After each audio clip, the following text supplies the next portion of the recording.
الحمد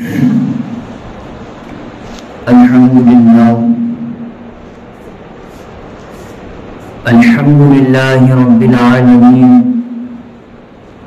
والعاقبة للمتقين والصلاة والسلام على سيد الأنبياء والمرسلين وعلى آله وصحبه أجمعين.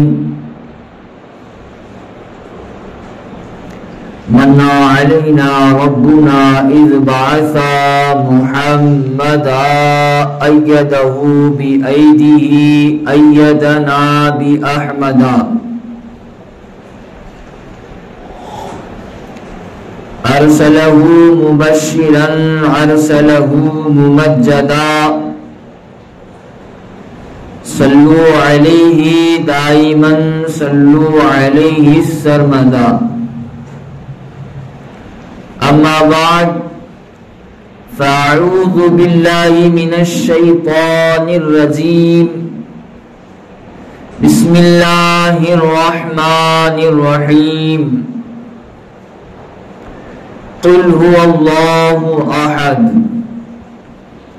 الله الصمد لم يلد ولم يولد ولم يكن له كفوا أحد. صدق الله العظيم وصدق رسوله النبي الأمين المتين الكريم. ونحن على ذلك لمن الشاهدين والشاكرين والذاكرين والحمد لله رب العالمين.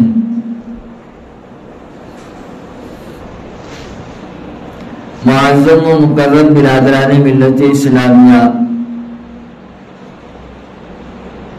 گھروں میں بیٹھ کر سننے والی پردہ نشین خواتین اسلام، دوستوں اور بزرگوں، السلام علیکم ورحمۃ اللہ تعالی وبرکاتہ۔ وعلیکم السلام ورحمۃ اللہ۔ آئیے سب سے پہلے ہمارا آپ سبھی حضرات مل کر اپنے آقا نامدار، مدینے کے تاجدار، دونوں عالم کے مالک و مختار، شہنشاہ ذی وقار، نائب پروردگار، انیس بے کسا، گرتوں کو اٹھانے والے، ڈوبتوں کو ترانے والے، کشتی امت کے خیون ہارے اور ہم گنہگار امتیوں کے سہارے، جناب احمد مجتبی محمد مصطفیٰ صلی اللہ تعالی علیہ وسلم کی بارگاہ بے کس پناہ میں درود پاک کا نذرانہ پیش کرے اور پڑھے، اللہم صلی علی سیدنا مولانا محمد بارک وسلم، صلو علیہ صلاۃ السلام علیک یا رسول اللہ صلی اللہ تعالی علیہ وسلم۔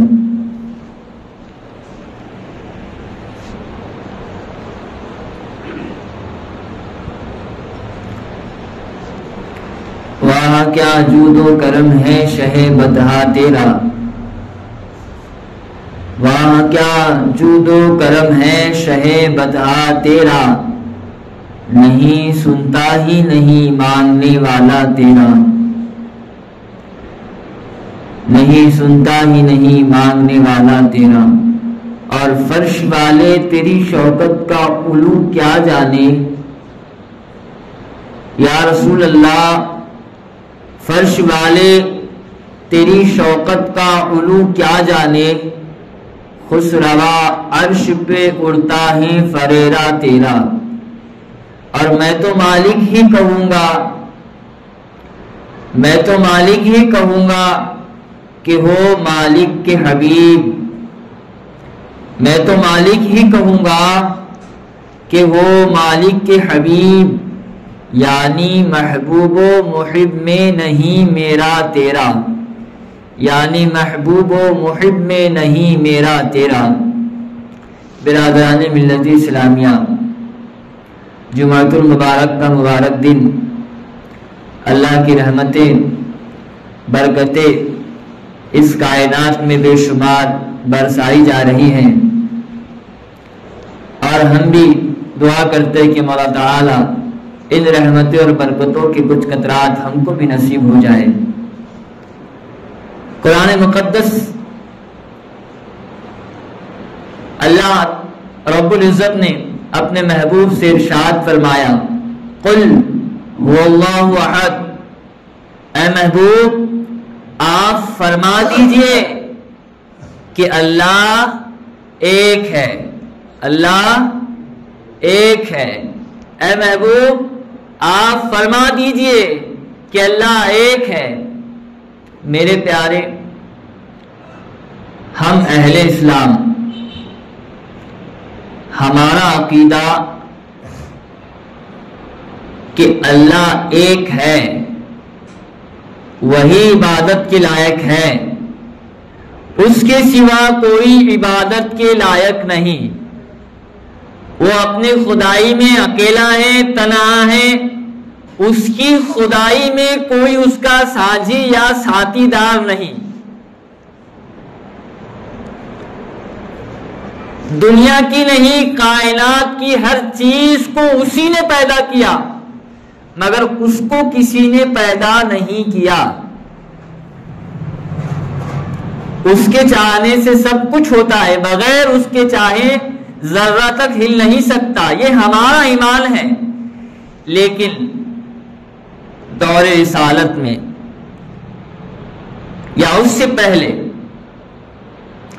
جب دنیا وجود میں آئی، اللہ رب العزت نے اس دنیا کو وجود میں لانے سے پہلے اپنے فرشتوں سے مشورہ فرمایا،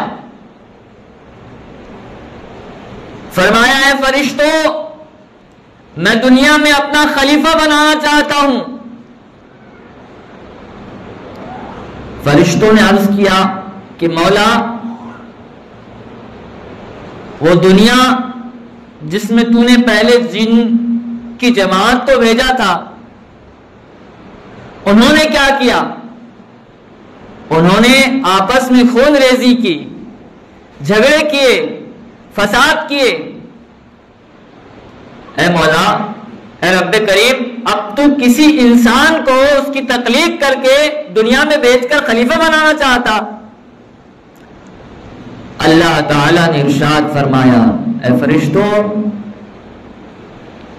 لا اعلم ما لا تعلمون، کہ اے فرشتوں، جو میں جانتا ہوں وہ تم نہیں جانتے، جو میں جانتا ہوں وہ تم نہیں جانتے۔ ہماری تعلیم رب وہاں سے فرما رہا ہے، ہمارے عقائد مضبوط وہاں سے، اور ابھی دنیا کی تخلیق، دنیا کا وجود نہیں ہوا۔ فرشتوں نے سر خم کیا، سر کو جھکایا اور کہا، بے شک مولا، جو تو جانتا ہے وہ ہم نہیں جانتے۔ اللہ رب العزت نے اس کائنات کی تخلیق فرمانے سے پہلے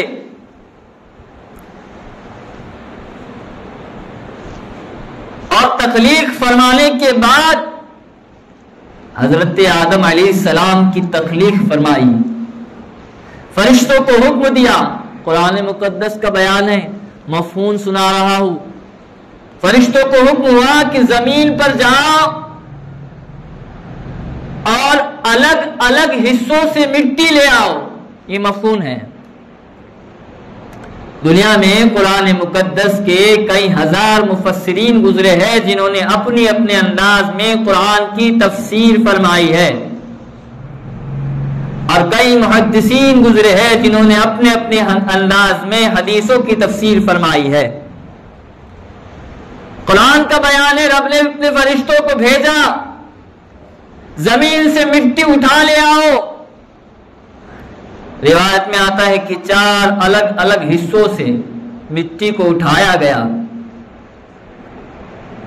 اور رب کریم کی بارگاہ میں پیش کیا گیا۔ رب کریم نے فرشتوں کو حکم دیا کہ اس مٹی سے ایک خمیر کو تیار کیا جائے۔ پھر فرشتوں نے اس مٹی سے ایک خمیر کو تیار کیا۔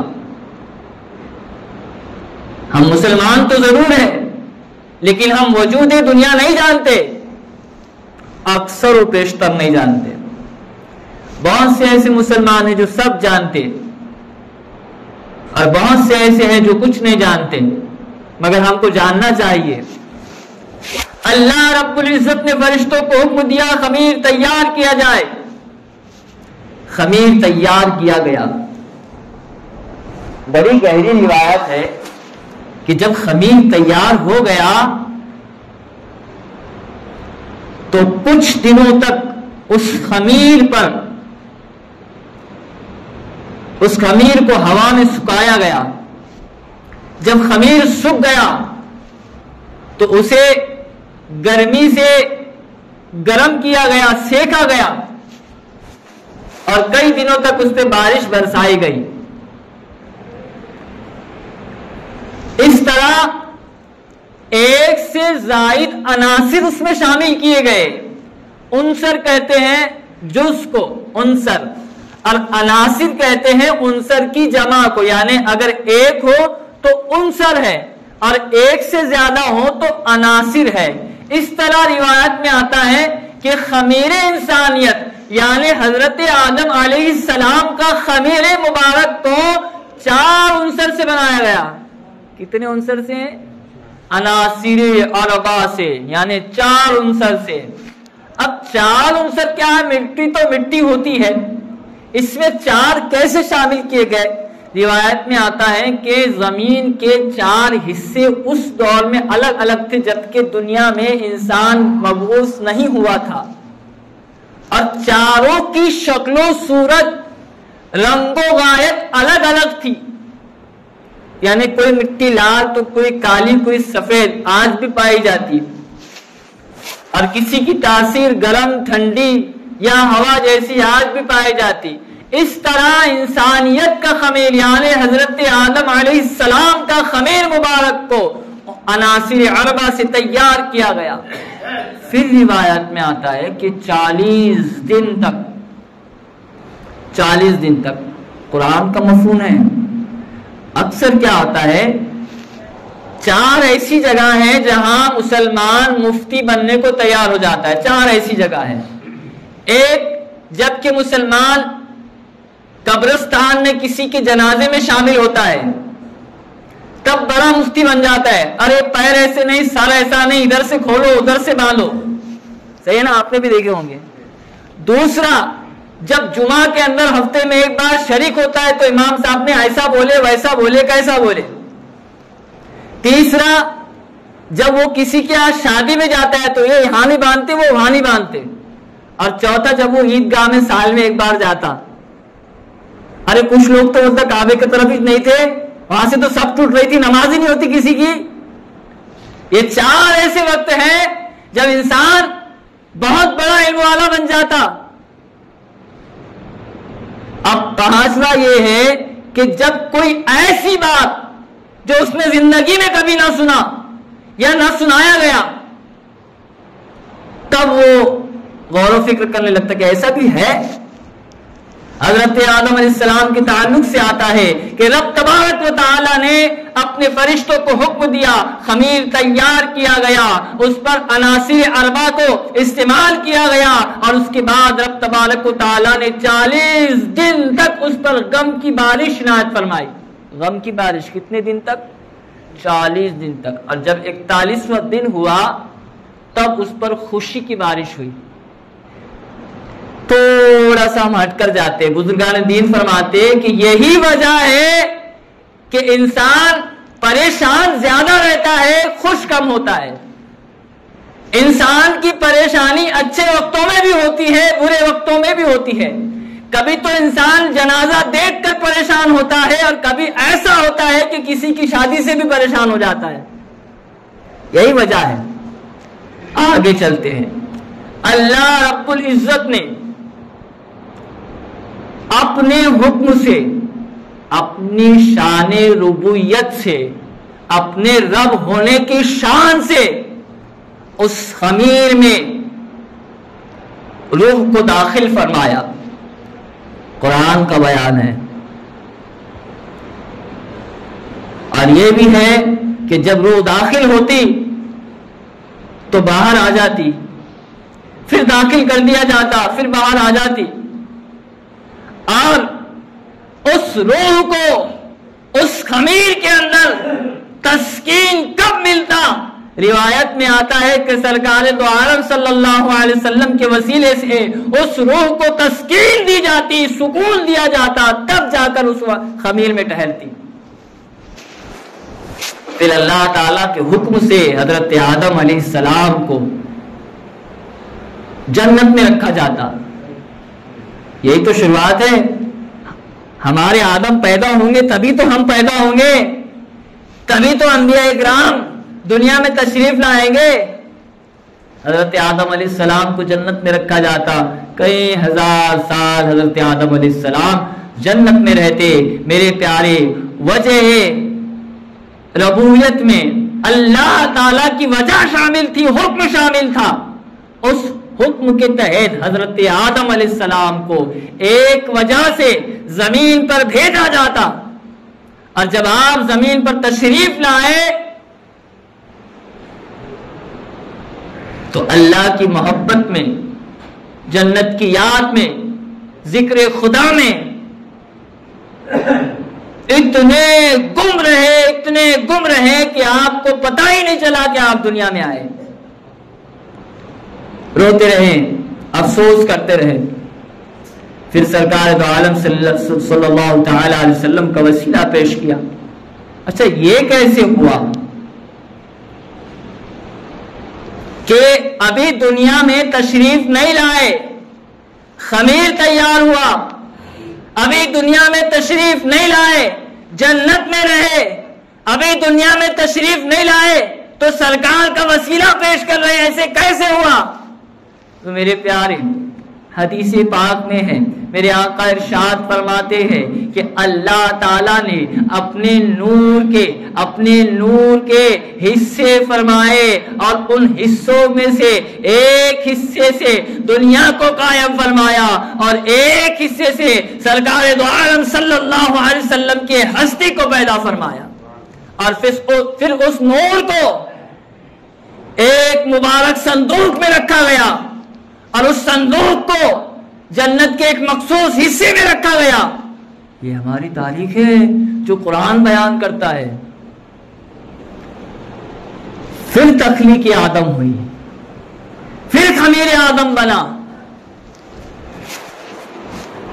اور حضرت آدم علیہ السلام نے جنت کے جب نظارے کیے تو آپ نے پایا، جہاں جہاں خدا کا ذکر پایا وہاں وہاں ایک نام مبارک کو دیکھا، تو آپ نے سوال کیا، اے مولا، یہ تیرے مبارک نام کے ساتھ کس کا نام موجود ہے؟ رب نے ارشاد فرمایا، اے میرے آدم، اے میرے محبوب، یہ میرا ایک ایسے محبوب کا نام ہے جو دنیا میں تو سب سے آخر میں جائے گا، لیکن تخلیق کے معاملے میں سب سے پہلے بنایا گیا، تخلیق کے معاملے میں، اور سب سے آخر میں انبیاء کی جماعت میں بھیجا جائے گا۔ تب جا کر حضرت آدم علیہ السلام کو اس بات کا علم ہوا کہ وہ ذات غلامی رسول اعظم صلی اللہ علیہ وسلم، نبی آخر الزمان صلی اللہ علیہ وسلم کی ہے۔ اور جب آپ دنیا میں تشریف لائے تو اسی نام پاک کا وسیلہ پیش کیا، اور تسکین قلب کو پایا، دل کے سکون کو پایا۔ پھر میرے پیارے، اس طرح دنیا کی تخلیق کی گئی۔ اللہ رب العزت نے ہر دور میں لوگوں کی ہدایت کے لیے، کس کی ہدایت کے لیے؟ قرآن نے جب جیسے جیسے ماحول میں جن الفاظوں کا بیان کیا، مفہوم میں آپ کو ایسے سنا رہا، لوگوں کی ہدایت کے لیے ایک کے بعد ایک انبیاء کرام کو دنیا میں بھیجا، تاکہ لوگ ہدایت پائے اور اس ذات پاک کو ایک مانے، اور ایک ذات پاک، ایک رب کی عبادت کرے۔ اور ہر انبیاء نے اپنے دور میں اس بات کا اعلان فرمایا کہ اللہ ایک ہے، اللہ ایک ہے۔ 1,24,000 کم و بیش 2,24,000 انبیاء اکرام دنیا میں تشریف لائے، ہر ایک نے یہی بتایا، لا الہ الا اللہ، اللہ ایک ہے، نہیں کوئی معبود۔ سوا اللہ کے، اللہ ایک ہے۔ اور جب سرکار عالم صلی اللہ علیہ وسلم کے زمانے میں یہودیوں نے، نصارہ نے اپنے دین کو پیش کرنا چاہا، اپنے معبودوں کو پیش کرنا چاہا، اپنے خدا کو بتانا چاہا، اور لوگوں کے ذہن میں یہ بات ڈالنی چاہیے کہ یہ خدا ہے، وہ خدا ہے، تب رب نے ارشاد فرمایا، اے محبوب آپ فرما دیجئے کہ اللہ ایک ہے۔ قل هو اللہ احد، سمجھ میں آیا؟ قل هو اللہ احد، آپ فرما دیجئے کہ اللہ ایک ہے۔ لیکن میرے پیارے، یہ ہر دور میں چلتا آیا ہے کہ لوگوں نے اپنے معبودوں کو تیار کر لیا، اور کسی نے تو خوش ہو کر لوگوں کو بتا کر مانا، کسی نے مجبوراً اپنے گھر کے اندر محراب میں رکھ کے مانا، لیکن خدا کو الگ مانا۔ میرے پیارے، انبیاء نے اپنا کام کیا، لوگوں کو بتایا کہ خدا ایک ہے، اللہ ایک ہے، عبادت کا حقدار صرف اللہ رب العزت کی ذات ہے، اور اس کے علاوہ کوئی عبادت کے لائق نہیں ہے۔ قل هو اللہ احد، اللہ ایک ہے، اللہ ایک ہے۔ مگر ان کے بیچ کچھ ایسے لوگ بھی تھے جو یہ مانتے تھے کہ دنیا کو بنانے والا کوئی ہے ہی نہیں۔ آج بھی وہ لوگ پائے جاتے ہے نا، دنیا کو بنانے والا اللہ اکبر، ٹائم تو ختم ہو گیا آپ کا، کوئی ہے ہی نہیں۔ لیکن میرے پیارے، ہر دور میں، انبیاء کے زمانے میں انبیاء نے دعوت وحدانیت کو پیش کیا۔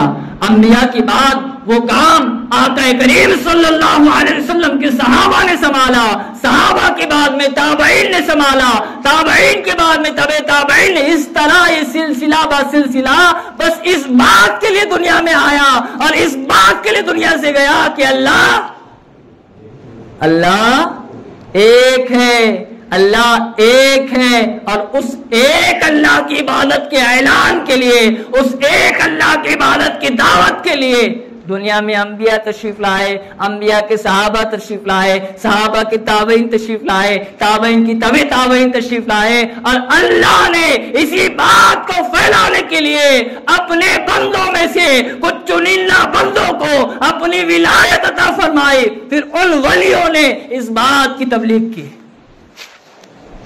کا وقت نہیں میرے پیارے، اگلی جمعہ انشاءاللہ ہم اس کے آگے سنیں۔ میں چاہتا کہ آپ ترتیب کے ساتھ کوئی بات کو سنیں، سمجھیں، اور آپ اپنے علم میں رکھیں کہ دنیا کی تخلیق کیسے ہوئی، انبیاء کتنے تشریف لائے، کب کب کیسے کیسے انبیاء کا نزول ہوا، کہ کون سے نبی نے اپنے دور میں کون سے کام کیے، کس طرح کی مصیبتوں سے سامنا کرنا پڑا۔ میرے پیارے، ہم کو نہیں معلوم رہا تو کس کو معلوم رہنا ہے؟ ہاں، ہم کو صرف اتنا معلوم رہنا ہم مسلمان ہیں، بڑا کھانا کہ چھوٹا کھانا کہ اس سے چھوٹا کھانا نہیں۔ میرے پیارے، کھانے پینے کے علاوہ بہت سارے کام ہیں، اتنا وقت نہیں ہے۔ انشاءاللہ میں آپ سے گزارش یہ کرتا ہوں کہ اگلے جمعہ کو تھوڑا جلدی تشریف لائے، اس لیے کہ جمعہ کا دن اس لیے بھی ہوتا ہے تاکہ ایمان والے ایک ساتھ جمع ہو جائے، اور جمع ہو کر اپنے دین کی کوئی بات کو سنے، سمجھے، اور اس پر عمل کرنے کی توفیق اللہ تعالیٰ کی طرف سے ملے تو پھر اس پر عمل بھی کرے۔ میرے پیارے، ایک اعلان سماعت فرما لیں۔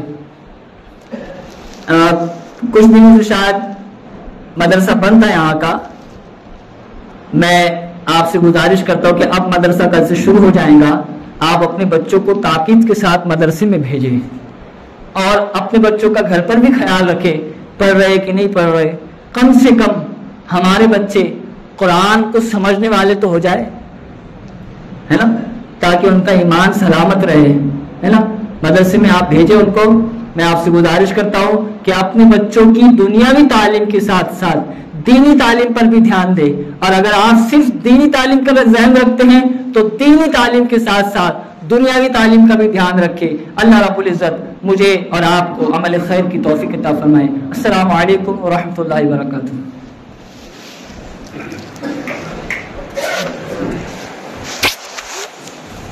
تو شروع ہونے سے